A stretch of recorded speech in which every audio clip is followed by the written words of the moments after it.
International Women's Day.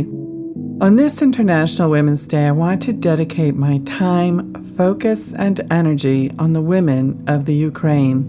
They, who are the same as any women around the world, have had their lives totally upended overnight and are now drawing on their own internal resources to help themselves, their children, parents, husbands, neighbors, and strangers just simply survive. Let's do what we can to give them a helping hand.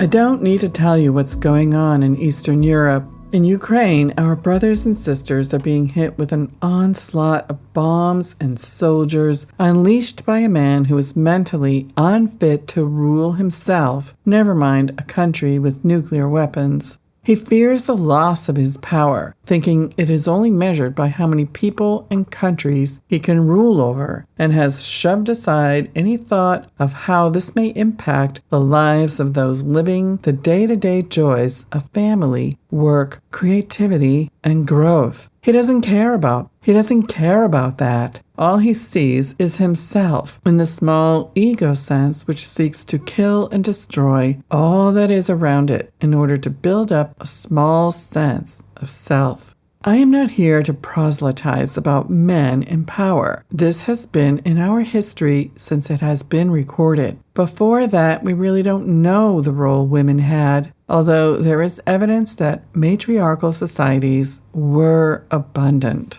What I do want to share with you is that today we celebrate women. I want to dedicate this post and podcast to the strong and powerful women of the Ukraine. These women are carrying their children for miles, comforting them, and feeding them whatever they have been able to carry with them. They have said goodbye to their husbands, brothers, and fathers, not knowing if they will ever see them again. They have left the comfort of their homes, which have their kitchens, bathrooms with hot showers, and all the supplies they need to go off to where they do not know what they will find next. Putin is a madman with access to nuclear weapons, and we, as a global community, need to one day get to the point where we can act swiftly, with urgency, so that we stop the mentally unstable from having access to weapons that change lives and landscapes forever. How many millions of women and children and men are paying for this one man's madness? These are all thoughts that women think. I'm not alone in these thoughts. I am sure of that. We see the endless deaths and destruction of so much that has been built over decades, if not centuries, of time for those ancient architectural treasures of the Ukraine. But what now? What do we do on this International Women's Day? I am going to encourage you to step into your own power. That is the only thing that is ever asked of anyone. I am going to encourage you to pray. Pray for solutions. Pray for guidance. Pray for all those families that are displaced and suffering.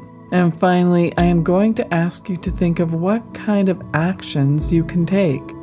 For every woman, it will be different. If you don't know what to do, pray about it, as I've said before, and you will be guided. Prayer works. Donations work. Writing works. Volunteering in your local community for the Ukraine works. Volunteering online works. Many individuals have started booking Airbnb rooms in the Ukraine just to support the hosts, and then tell them they're not going to be coming, but please keep the money. Airbnb is aware of this and is continuing to distribute payouts. Some of these hosts are using their vacation rentals to house displaced families, and so they really appreciate the booking you are making that you will not use. I also found Bethenny Frankel's site where you can donate, and they are doing incredible work. Up until a few days ago, they had already raised $25 million just from small donations and are assisting refugees, delivering medical supplies, and much more.